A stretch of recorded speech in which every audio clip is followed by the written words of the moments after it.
Allora.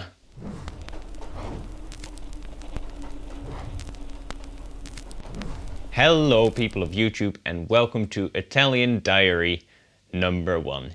Yes, I have indeed properly started learning Italian a few months ago, and today I want to talk to you about my start into learning the Italian language. I've talked about my motivations for learning the Italian language before in a video you can see up there. What I didn't talk about when I made that video is that another bit of motivation for Italian came from Master of None Season 2 on Netflix. If you are familiar with Master of None Season 2, then you might have recognized the allora bit I did all the way in the beginning as a reference to Master of None. I was watching Master of None a few months ago and I really enjoyed listening to the main character learn Italian and discovering new words and just Italian cultural things as well.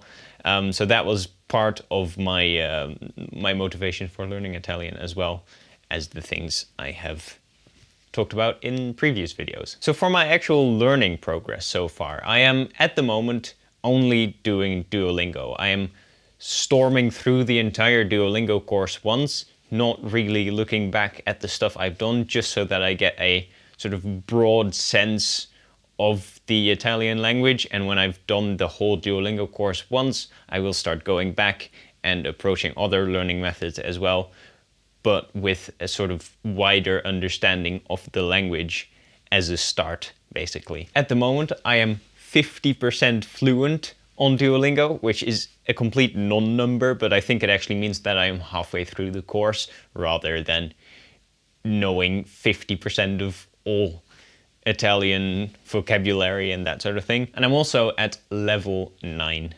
So 50% fluency and level 9 on Duolingo. This, for my applicable Italian knowledge, does not mean shit. I cannot for the life of me form a proper Italian sentence other than io non parlo italiano. That's genuinely about it. Now that example went relatively well, but normally I have big struggles with rolling my R's. I've talked about this during my previous Norwegian videos, that in Norwegian I use a scarring R. In Italian, it's not an option at all. It would sound really weird if I did a French-ish R while speaking Italian. So I really have to force myself to roll my R's properly. And if I force myself, it works okay, but in flowing sentences, it just sounds odd and forced. So as with everything in learning a new language, that is just gonna take some time and practice and getting used to. So next up, there are a few things I have noticed in Italian that are different from the Germanic languages that I already have experience with, because Italian is my first non-Germanic language. So the first example sentence I have is lui non lo pianifica. Pianifica? I don't know how to pressure words yet. Lui non lo pianifica. He does not plan it. And I was reading this off my phone. Like I said, I cannot form sentences on my own yet. But if you look at the sentence structure, the actual sort of structure of that sentence is more like he, not it, plan. It's a very different structure from what I know from English and Dutch and German and Norwegian. So that's one of the things that I really have to rewire my brain for learning. Another one is with questions. I've noticed, and I don't know if this is entirely true, so if you know something about Italian, leave it down in the comments below. Questions don't change. The sentence structure of a question isn't different than a statement.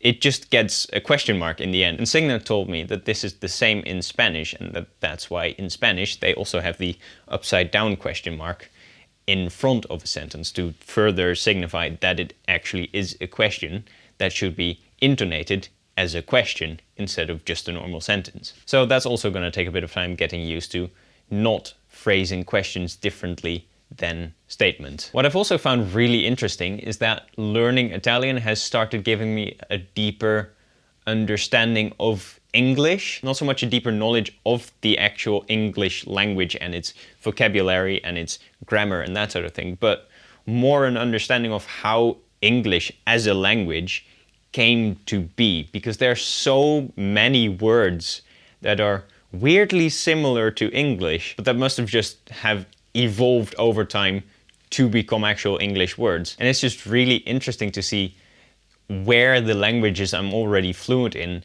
have originated from. And this has not only come from Italian, there's also been a lot of cases where I was studying Norwegian and found out a word in Norwegian that is a lot like an English word. I was like, hey, Vikings at some point must have taken this word to England. And then after having arrived there, the word sort of must have woven into the English language over time. It's truly quite interesting to see. Which brings me to the last bit of this video for today, and that is that I would like some recommendations from you guys, because you guys, Jesus, hello mainstream YouTuber. And this brings me to the last section of this video today, and that is that I would love to get some recommendations from you for learning Italian further, because like I said, I've only been using Duolingo so far, and in another month or two I'll be done with the Duolingo course.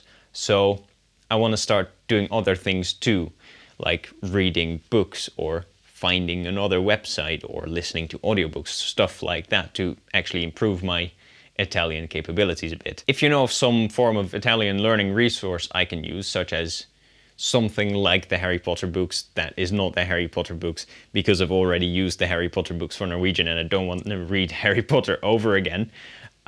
If you know anything like that that can help me develop my Italian further, leave it down in the comments below. I'd love to hear from you in regards to like learning methods and how you perhaps have gone about learning the Italian language. And that, ladies and gentlemen, is going to be it for today's video. Thank you very much for watching, and don't forget to randomly push some of the positive buttons down below. And I finally have a proper reason for using the word I'm about to say that I've said in every single video so far. Ciao.